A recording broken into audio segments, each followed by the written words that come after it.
Je n'ai jamais été un mari jaloux. La confiance était pour moi quelque chose de naturel depuis l'instant où, 13 ans plus tôt, j'avais rencontré Chloé au mariage d'amis communs à Annecy. Elle était si sûre d'elle, avec un sourire contagieux et des yeux pétillants. Nous nous sommes mariés 2 ans plus tard. Nous vivions dans une petite maison en périphérie de Lyon. Nous travaillions beaucoup tous les deux, moi comme ingénieur dans une entreprise de BTP, elle comme comptable dans une grande société. Tout semblait parfait. À la mi-février, sa Toyota devait passer au garage pour de grosses réparations. Le mécanicien a dit qu'il aurait besoin de la voiture pour une semaine, peut-être plus. Chloé m'a regardé de ses yeux clairs et m'a demandé si elle pouvait utiliser mon Audi en attendant. Bien sûr, j'ai accepté. Pourquoi avoir 2 voitures si on ne peut pas partager ? Je pouvais prendre la Golf de fonction qui restait de toute façon sur le parking du bureau. La semaine s'est transformée en 2, puis 3. Chloé disait constamment que le mécanicien trouvait de nouveaux problèmes, que les pièces coûtaient cher et qu'il valait mieux tout faire d'un coup. Je ne m'inquiétais pas particulièrement. Ce printemps-là était dingue. Une tonne de projets, des déplacements constants sur des chantiers vers Marseille et Toulouse. Parfois, je ne rentrais qu'après 21 heures, épuisé, prêt juste pour le dîner et le lit. À la mi-avril, un samedi matin, j'ai décidé de laver les 2 voitures. La Toyota était revenue de réparation, donc elles étaient toutes les 2 garées devant la maison. Quand je me suis assis dans l'Audi pour la déplacer à un endroit plus pratique, l'écran du GPS s'est allumé. Le système s'est automatiquement synchronisé avec mon téléphone via Bluetooth. En attendant la connexion, j'ai jeté un œil à l'écran et j'ai vu l'historique des trajets. Je n'avais jamais vérifié cette fonction auparavant. Pourquoi faire ? La confiance, tu te souviens ? Mais là, quelque chose m'a titillé. Peut-être la curiosité ou peut-être ce sentiment étrange quand tes tripes te disent que quelque chose cloche sans pouvoir l'expliquer. J'ai appuyé sur l'icône de l'historique. Une liste de dates et d'adresses est apparue. Notre maison, son bureau dans le centre, le supermarché Carrefour, le centre commercial, des lieux ordinaires. Et puis, en bas de la liste, j'ai vu quelque chose qui a fait s'emballer mon cœur. Motel, le Havre de Paix. Une adresse quelque part hors de la ville, à la sortie d'une zone industrielle. Date, 18 février. J'ai fait défiler. 22 février, 26 février, 3 mars, 7 mars, 11 mars, 15 mars, 21 mars, 28 mars, 4 avril. La liste continuait, systématique et impitoyable. Tous les quelques jours, toujours le même endroit. Toujours à peu près à la même heure, de 14h à 16h. L'arrêt durait toujours entre 1h30 et 2 heures. J'ai senti mon estomac se nouer. Mes mains tremblaient pendant que je faisais défiler cette liste vers le bas encore et encore. 23 visites au total. En 2 mois. Régulier comme un travail. Comme une obligation. Je suis sorti de la voiture et je me suis appuyé contre le capot. Je respirais profondément, essayant de calmer les battements furieux de mon cœur. Chloé était à la maison. Elle s'occupait de la lessive au sous-sol. J'entendais le ronronnement de la machine à laver par la fenêtre ouverte. En 13 ans de mariage, jamais je n'avais pensé qu'elle pourrait me tromper. Nous étions heureux. Du moins, c'est ce que je pensais. Je suis retourné dans la maison, je me suis assis à la table de la cuisine et j'ai ouvert mon ordinateur portable. J'ai tapé l'adresse du motel dans la recherche. Sur les photos Google Maps est apparu un bâtiment un peu sale et sans goût. Les avis étaient horribles. L'endroit était principalement utilisé par des couples pour des rencontres rapides. Ce n'était pas un hôtel romantique, mais un lieu pour ceux qui cherchent la confidentialité, pour ceux qui ont quelque chose à cacher. Je me demandais si c'était une preuve assez solide. Peut-être qu'elle y était avec des amis, peut-être un malentendu. J'essayais de trouver une explication rationnelle, mais chaque excuse semblait plus stupide que la précédente. Qui va dans un motel bon marché tous les quelques jours pour 2 heures ? Et pourquoi n'en a-t-elle jamais parlé ? J'ai commencé à analyser les dates. J'ai comparé avec mon agenda. La plupart de ces jours-là, j'étais sur des chantiers, où je restais tard au bureau. Je lui disais toujours le matin quand je rentrerais. Je lui laissais toujours sa liberté, du temps pour elle. Et elle utilisait ce temps pour... Quoi ? Pour rencontrer qui ? Chloé est entrée dans la cuisine avec une panière de linge propre. Elle m'a souri si naturellement, si innocemment. « Tu m'aides à étendre les draps ?» a-t-elle demandé. Je l'ai regardée, et pour la première fois depuis des années, j'ai vu une étrangère. Le même visage, les mêmes yeux, la même voix. Mais tout a soudain semblé faux, comme un rôle bien appris, Plus tard, ai-je répondu doucement. Elle a hoché la tête et est sortie sur la terrasse. Je suis resté seul avec l'ordinateur, avec la liste des dates, avec cette maudite vérité qui venait de briser ma vie en 1000 morceaux. Je ne savais pas encore ce que j'allais faire de ce savoir. Mais une chose était sûre. Je n'allais pas faire semblant que rien ne s'était passé. La confiance était brisée et une fois brisée, on ne peut plus la remettre à neuf. Ce jour-là, quelque chose s'est cassé en moi. Et quelque chose de nouveau a commencé à naître. Une détermination froide et calme de tout savoir. Absolument tout. Ce soir-là, quand Chloé dormait déjà, je suis retourné dans l'Audi et j'ai photographié tout l'historique des trajets. J'ai copié toutes les dates, les heures, la durée des arrêts. J'ai créé un dossier caché sur mon téléphone et j'ai tout enregistré. Ce n'était que le début. J'avais besoin d'en savoir plus. Je devais savoir avec qui, depuis quand et pourquoi. Et ensuite, seulement ensuite, je pourrais décider quoi faire de tout ça. Parce que tout ce qui est caché finit par se savoir. Et l'infidélité, même dissimulée sous 1000 mensonges, laisse des traces. Les jours suivants furent les plus étranges de ma vie. Je jouais la normalité alors qu'à l'intérieur tout brûlait. Le matin, je me levais, je buvais mon café en face de Chloé. On parlait de la météo, des factures, des projets pour le week-end. Elle m'embrassait pour me dire au revoir avant le travail. Et je l'embrassais, sentant un vide répugnant dans chaque geste. C'était comme jouer au théâtre, sauf que personne ne m'avait dit que j'étais acteur. Je devais en savoir plus. Le GPS m'avait montré le où, mais pas le avec qui, ni le pourquoi. Ces questions m'empêchèrent de dormir. Je m'allongeais près d'elle la nuit, j'écoutais sa respiration régulière, et je me demandais si elle rêvait de moi ou de lui. Qui était-il? Un collègue? Une vieille connaissance? Un type rencontré sur Internet? Mercredi matin, quand Chloé est partie prendre sa douche, j'ai vu son téléphone sur la table de nuit. En charge, écran éteint. Avant, je n'avais jamais vérifié son téléphone. Je n'en avais jamais ressenti le besoin. Mais là, j'ai tendu la main et je l'ai pris, le cœur battant comme un marteau. Je connaissais le code. Notre anniversaire de mariage, 1408. Elle l'utilisait toujours, ne le cachait jamais. L'écran s'est déverrouillé. Je suis allé dans les messages. Rien. Aucune conversation suspecte. J'ai vérifié WhatsApp. Des trucs banals. Discussions avec sa sœur, sa mère, ses collègues. Télégramme, pareil. Tout était propre, stérilement propre. Trop propre. C'est là que j'ai compris. J'ai vérifié les détails et les archives. WhatsApp était vide. Télégramme aussi. Tous les dialogues que je voyais commençaient au maximum il y a une semaine. Celui qui efface l'historique de ses messages sait qu'il a quelque chose à cacher. Les gens sans secret ne nettoient pas leur téléphone tous les 2 jours. J'ai entendu l'eau de la douche s'arrêter. Elle finissait de se laver. J'ai vite remis le téléphone à sa place, exactement pareil, sous le même angle. J'ai fait semblant de lire les infos sur le mien quand elle est sortie, enveloppée dans une serviette. « Tout va bien ?» a-t-elle demandé en me regardant attentivement. « Oui, le boulot. » ai-je répondu sans lever les yeux. Elle a hoché la tête et a commencé à s'habiller. Je l'observais du coin de l'œil. S'habillait-elle avec plus de soin que d'habitude? Utilisait-elle le parfum que je lui avais offert pour son anniversaire ou un autre? Le jour même, je suis allé au motel. Je devais voir cet endroit de mes propres yeux. J'ai traversé le centre, passé les quartiers résidentiels, pris la route vers la zone industrielle. 15 minutes plus tard, je l'ai vu sur la gauche, un bâtiment bas en bardage et briques rouges.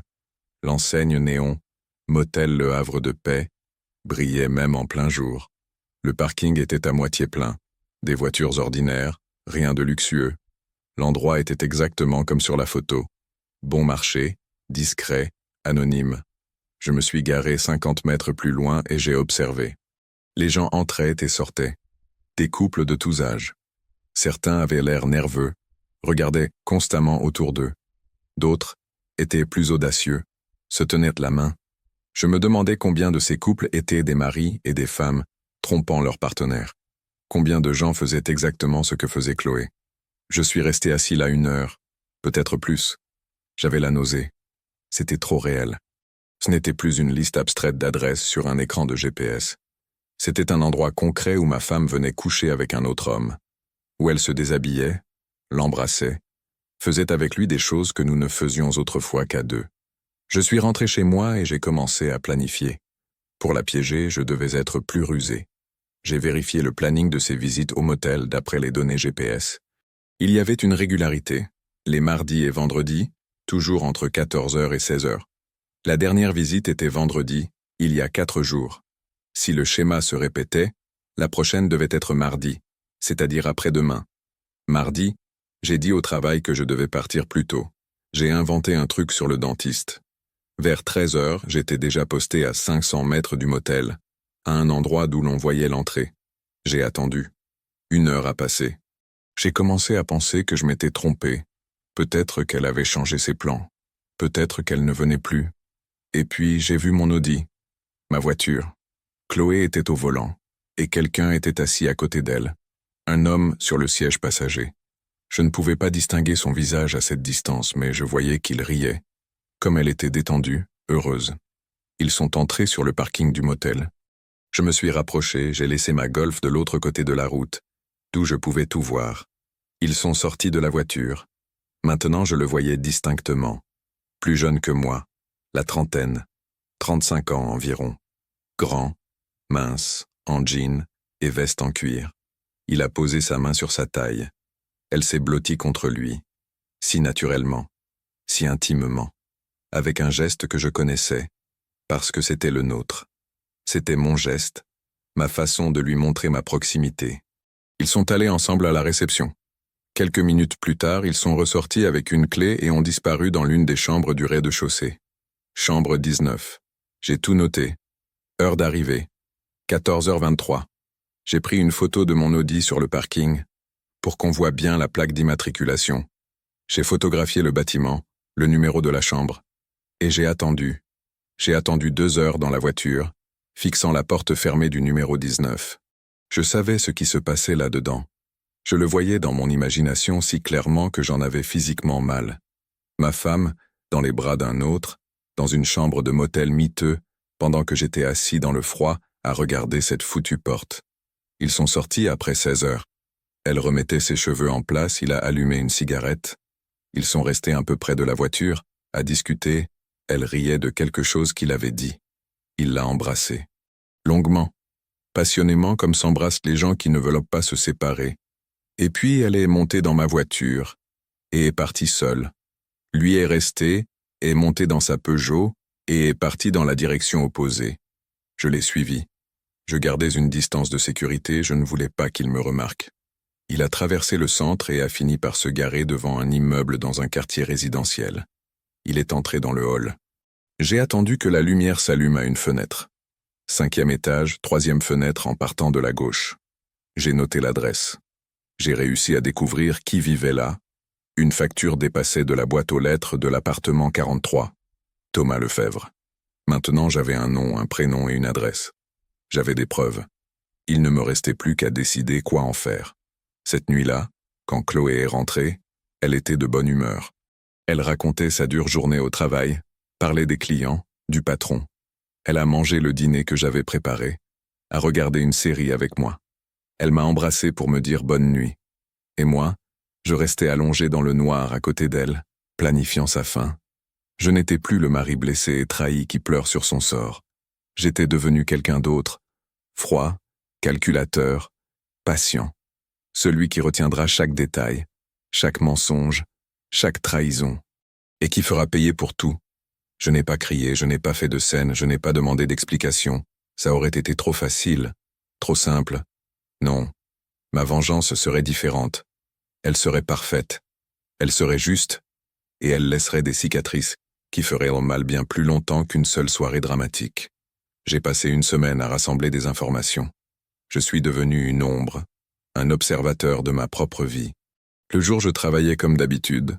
Le soir, je dînais avec Chloé. Je jouais le mari attentionné. Mais chaque minute libre, je cherchais davantage. Thomas Lefebvre, 33 ans. Travaillait comme commercial dans une boîte d'installation d'alarmes. J'ai trouvé son profil sur les réseaux sociaux. Il était marié. Ce fut la première vraie surprise. Il avait une femme, Manon, 29 ans, une jolie brune, kinésithérapeute. Les photos de leur mariage étaient en accès public. Mariés il y a 2 ans. Souriant, heureux, amoureux. Exactement comme nous autrefois. C'était une excellente information. Les deux trompaient. Les deux avaient quelque chose à perdre. Les deux bâtissaient leurs petits mensonges sur les fondations de la confiance d'autrui. J'ai commencé à creuser plus profond. J'ai vérifié si Chloé et Thomas avaient des amis communs sur les réseaux. Rien d'évident. Comment s'étaient-ils rencontrés? Comment cela avait-il commencé? J'y ai réfléchi plusieurs jours, jusqu'à ce que je me souvienne enfin d'une conversation datant d'il y a 6 mois. Chloé avait mentionné un séminaire de gestion du temps où son entreprise l'avait envoyé. 2 jours de formation dans un hôtel à la campagne. Elle était revenue enthousiaste, parler de nouvelles méthodes, de gens intéressants. J'ai vérifié ses emails. Oui, le stage était en septembre. Exactement 6 mois plus tôt. C'est sûrement là que tout avait commencé. Je n'en étais pas sûr à 100%, mais tout concordait. Rencontré au stage, échange de numéros pour le boulot, et puis une correspondance innocente a débuté. Comment va la nouvelle technique Pomodoro? Tu appliques les règles du cours? Et quelque part entre ces questions anodines, ils ont franchi la ligne. La première invitation à prendre un café. Le premier regard qui dure 1 seconde de trop. Le premier contact qu'on pouvait encore expliquer par le hasard. Et puis le motel, et encore une fois, et encore, et encore. Maintenant, je savais presque tout. Il ne restait plus qu'à choisir le moment et la manière. Je voulais que tout soit parfait, que chaque détail soit pensé. Parce que la vérité sur l'infidélité, ce n'est pas seulement ce qui s'est passé, c'est aussi la façon dont tu l'apprends, qui d'autre l'apprend, et ce que tu en fais. Samedi soir, après le dîner, j'ai proposé à Chloé d'organiser une petite fête. Ça fait longtemps qu'on n'a pas vu les amis, ai-je dit. On pourrait inviter du monde pour un barbecue dans 2 semaines. Elle a accepté tout de suite, visiblement ravie. Excellente idée, c'est vrai qu'on passe peu de temps ensemble ces derniers temps. J'ai eu un petit rire intérieur. Ensemble, un mot amusant dans sa bouche. Nous avons commencé à faire la liste des invités. Sa sœur avec son mari, mon frère avec sa copine, 2 de mes collègues avec leurs femmes, 3 couples de notre rue avec qui on discutait parfois. Chloé a ajouté 2 autres copines du travail. Et si on invitait aussi ta copine d'école, Monique, avec son mari? Ai-je proposé. Ça fait longtemps qu'on ne les a pas vus. Bien sûr, a-t-elle accepté. Elle ne se doutait pas qu'elle venait de signer son arrêt de mort. Les jours suivants, j'ai organisé la fête avec une précision chirurgicale. J'ai acheté la meilleure viande pour le barbecue. Commandé de la bière et du vin.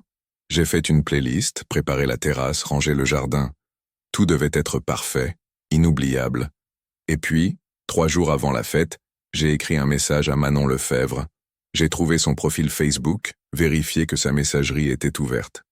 Il fallait tout formuler avec prudence. Je ne pouvais pas passer pour un psychopathe, pour un jaloux qui invente des histoires. Je devais passer pour quelqu'un qui annonce simplement une vérité amère. Bonjour Manon. On ne se connaît pas, mais je dois te dire quelque chose. C'est très difficile. Et tu ne veux probablement pas entendre ça, mais ton mari Thomas voit ma femme depuis plusieurs mois. J'ai des preuves, photos, dates, adresses. Si tu veux voir, je peux t'envoyer ça. Je comprendrai si tu m'en veux pour ce message. Mais à ta place, j'aurais voulu savoir.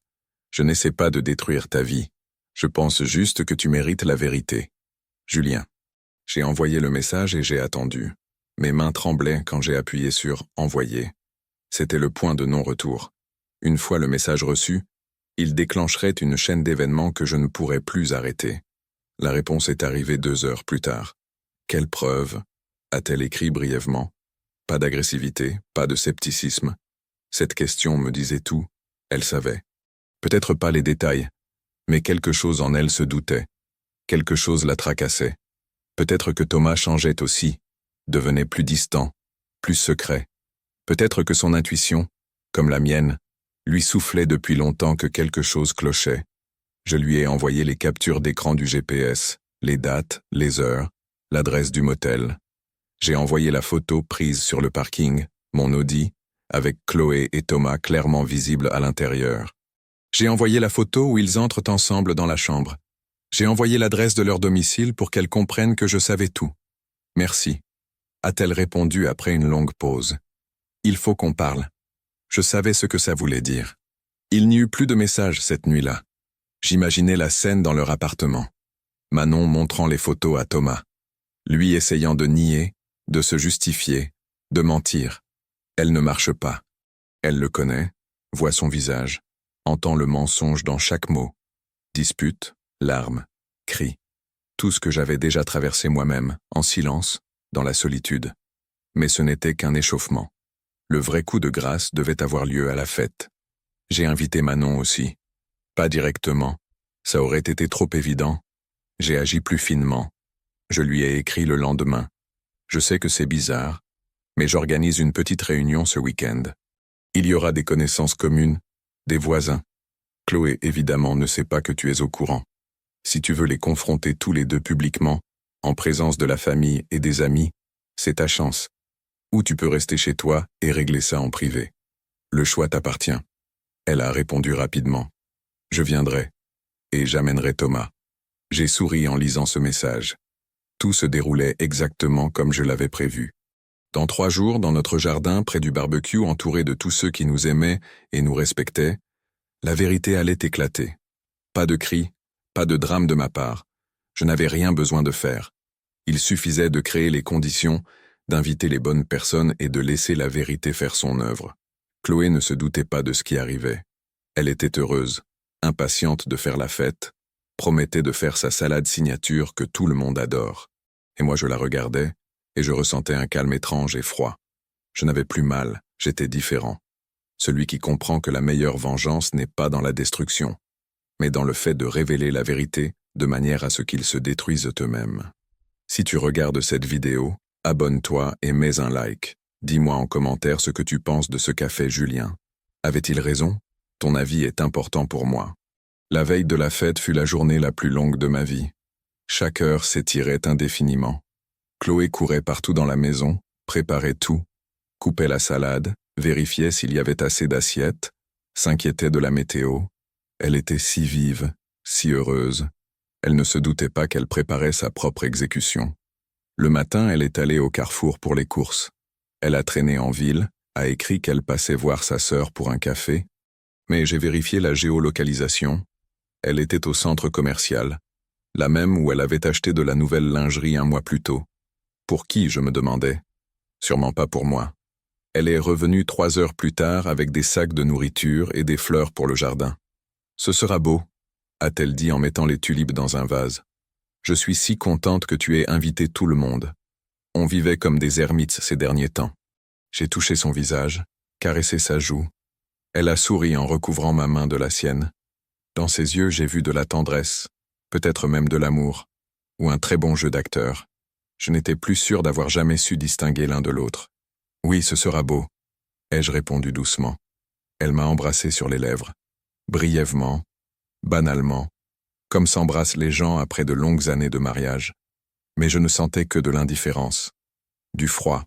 Ce baiser ne voulait plus rien dire. Le soir, quand on s'est couché, Chloé m'a enlacé par derrière. Son souffle réchauffait ma nuque. « Je t'aime », a-t-elle chuchoté. Je n'ai pas répondu. J'ai fait semblant de dormir. Elle a soupiré, et 1 minute plus tard, sa respiration s'est régularisée. Je restais allongé dans le noir à compter les heures jusqu'au lendemain. Le matin, je me suis réveillé le premier. 6h30. Le soleil se levait, promettant une journée magnifique.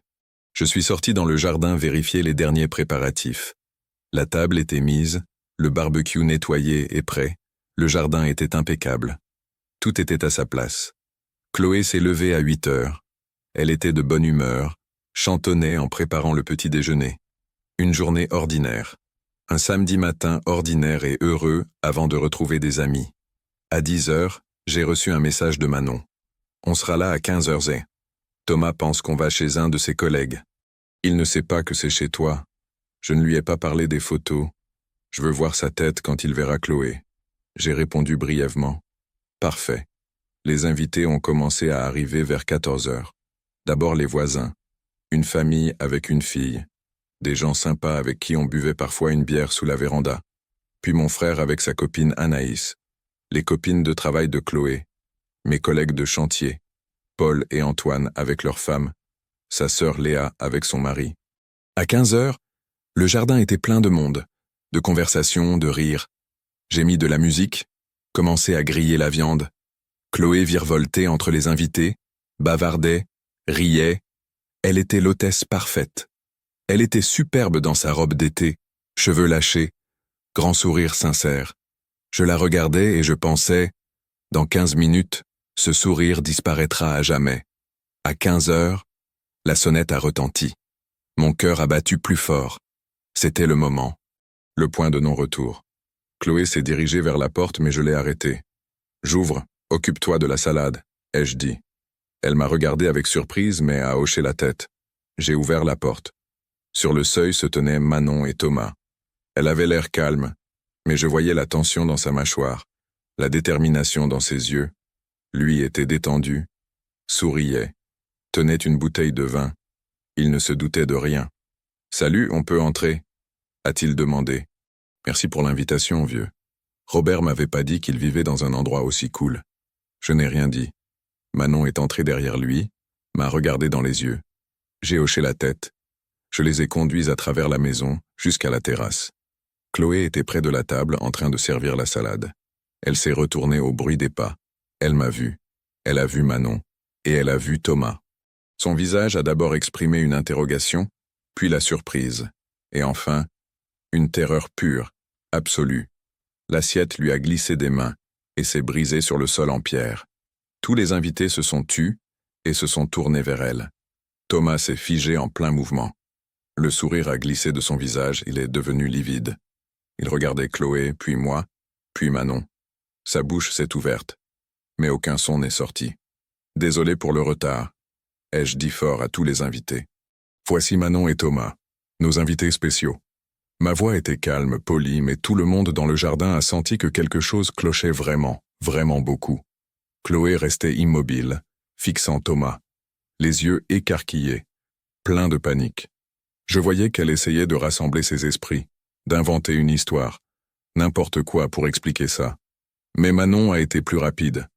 Elle s'est approchée de Chloé, l'a regardée droit dans les yeux et a dit fort, distinctement pour que tout le monde entende. « Ça fait combien de temps que tu baises mon mari ?» Un silence absolu est tombé. Personne ne bougeait. Personne ne respirait. Tout le monde regardait Chloé attendant une réponse, une dénégation, n'importe quoi.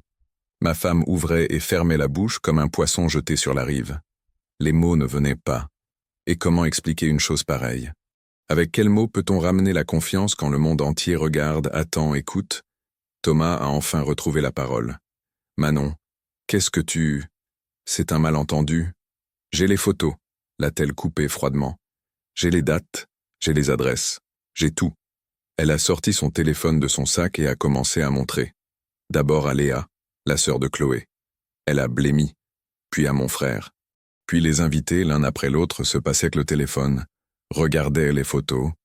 Mon Audi au motel, Chloé et Thomas entrant dans la chambre, enlacés, riant, se tenant la main.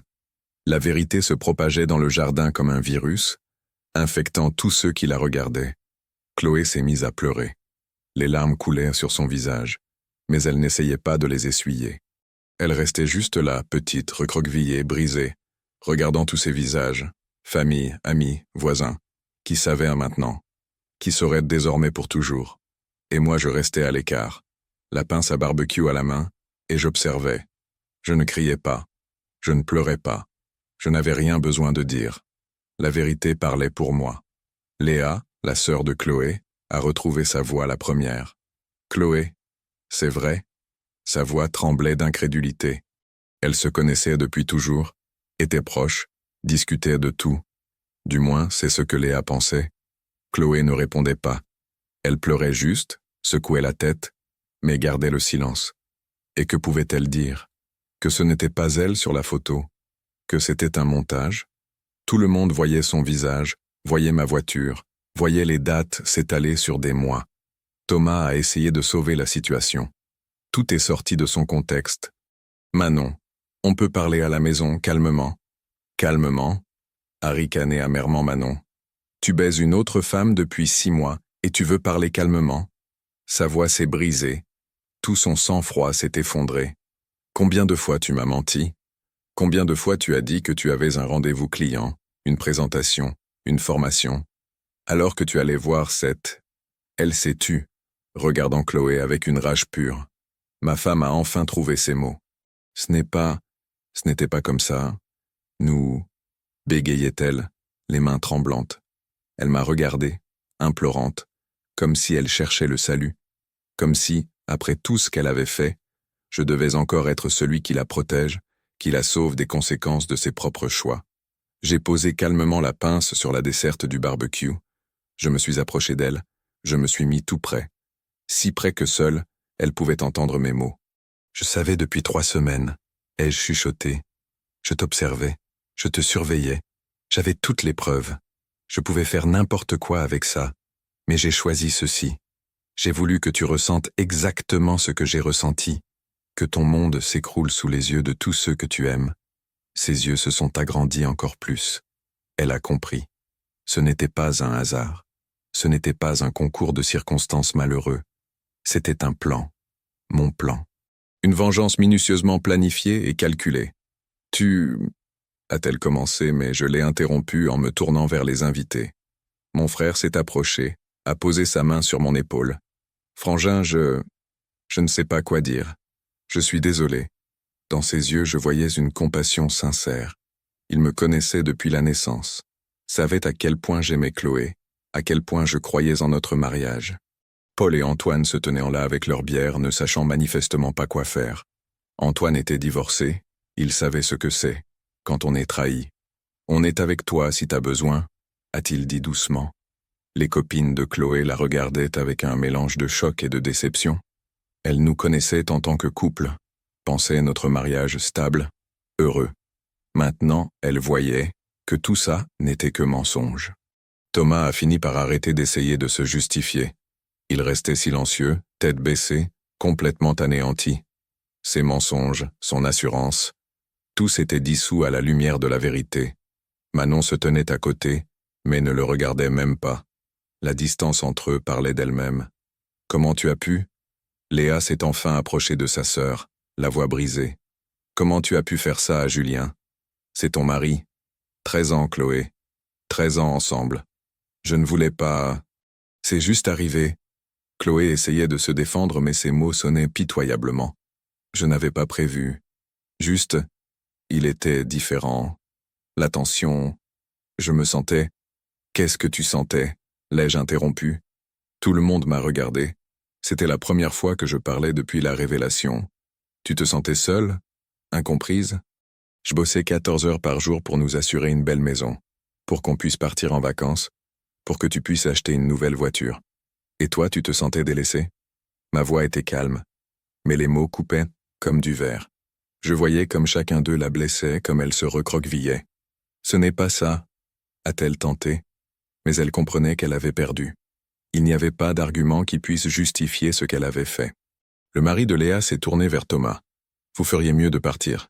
Vous n'avez rien à faire ici. » Le ton était glacial, définitif. Thomas a hoché la tête, a attrapé Manon par le bras, mais elle s'est brusquement dégagée. « Ne me touche pas, a-t-elle sifflé. Elle m'a regardé.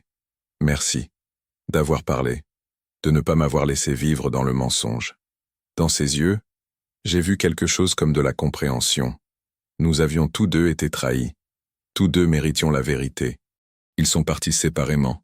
Manon la première, fière, droite, bien que des larmes brillent sur ses joues. Thomas derrière elle, voûté, brisé.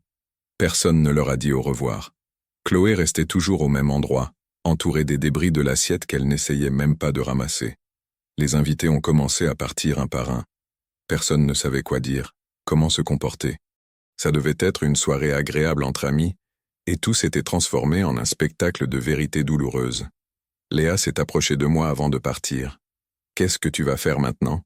a-t-elle demandé doucement. « Divorcer », ai-je répondu sans hésitation. Après ça, il n'y a pas de retour possible. Elle a hoché la tête. « Tu mérites mieux. » Elle a regardé sa sœur avec pitié et déception. Je ne sais pas ce qu'elle est devenue. 1 heure plus tard, nous étions seuls, moi et Chloé. Le jardin s'était vidé, la nourriture était restée intacte, la musique jouait encore sur l'enceinte. L'absurde normalité du décor contrastait avec ce qui s'était passé. Chloé s'est assise par terre, entourant ses genoux de ses bras. Elle pleurait sans bruit, tout son corps tremblait. Je la regardais, et je ne ressentais rien. Ni colère, ni pitié, ni compassion. Juste le vide. « Je dormirai dans la chambre d'amis », ai-je dit finalement. « Demain, tu pourras faire tes affaires. Tu as une semaine pour trouver un logement. La maison est à moi, je l'ai achetée avant le mariage. Elle a levé la tête, m'a regardé de ses yeux rouges de larmes. Julien, s'il te plaît, on peut parler. On peut essayer. Non, ai-je coupé fermement. Il n'y a plus rien à dire. Tout ce qui est important a déjà été dit. Devant témoins, devant la famille, devant tous ceux qui t'aimaient et te respectaient. Maintenant, ils savent qui tu es vraiment. Je me suis levé, la laissant là seule, sur le sol froid, au milieu des restes d'une fête gâchée et d'une vie détruite. Je suis rentré dans la maison, j'ai fermé la porte, et pour la première fois depuis des semaines, j'ai ressenti quelque chose comme de la tranquillité. Ce n'était pas du bonheur, ce n'était pas de la satisfaction, c'était juste une fin, un chapitre clos, l'histoire racontée jusqu'au bout, et je pouvais enfin commencer à penser à la suite, à une vie sans mensonge, sans trahison, sans faire semblant que tout va bien quand tout s'effondre. La vengeance ne consistait pas à la détruire physiquement, mais à mettre la vérité à nu pour que tous ceux qui la connaissaient voient son vrai visage. Et avec ça, elle devra vivre jusqu'à la fin de ses jours. Les jours suivants, la maison fut divisée en deux. J'occupais la chambre et le bureau à l'étage. Chloé est restée en bas dans la chambre d'amis. On se croisait en silence, comme des étrangers dans un hôtel. Elle a essayé de me parler plusieurs fois, a supplié, a pleuré, a promis que c'était fini, que plus jamais. Mais je regardais à travers elle comme si elle était faite d'air. Lundi matin, j'ai rencontré l'avocate, Maître Durand, la meilleure spécialiste des divorces de la ville. Une femme grande, élégante, la cinquantaine, avec une réputation d'impitoyable mais juste. Je lui ai tout montré, capture d'écran GPS, photos, dates, toute la documentation que j'avais rassemblée. Elle a tout étudié en silence, prenant des notes. Elle a enfin levé les yeux. Le cas est très clair. Nous avons des preuves irréfutables d'adultère. La maison est à vous?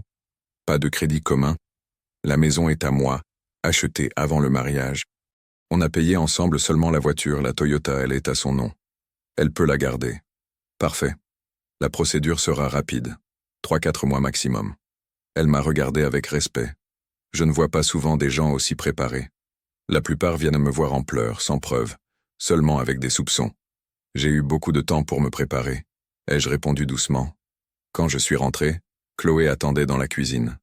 Elle avait l'air horrible, des cernes sous les yeux, cheveux ébouriffés, visage émacié. Elle ne dormait pas, ne mangeait pas, ne faisait que pleurer et attendre un miracle qui ne viendrait pas. « Tu as vu un avocat ?» a-t-elle dit. Ce n'était pas une question. « Tu veux vraiment ça? Il n'y a vraiment aucune chance ?» Je me suis assis en face. Je l'ai regardé dans les yeux. « Chloé, pendant 6 mois tu es allée au motel avec un autre mec. 23 fois. Ce n'était pas une impulsion, pas une erreur. C'était un choix conscient, planifié, systématique. Chaque fois que tu y allais, tu le choisissais, lui plutôt que moi. Chaque fois que tu rentrais et que tu m'embrassais, tu mentais. Chaque fois que tu disais « je t'aime », ces mots étaient des vides. Mais je t'aime vraiment, m'a-t-elle coupé avec désespoir dans la voix. Avec lui c'était juste, physique, ça ne voulait rien dire. C'est justement ça le pire, ai-je répondu calmement. Que ça ne voulait rien dire.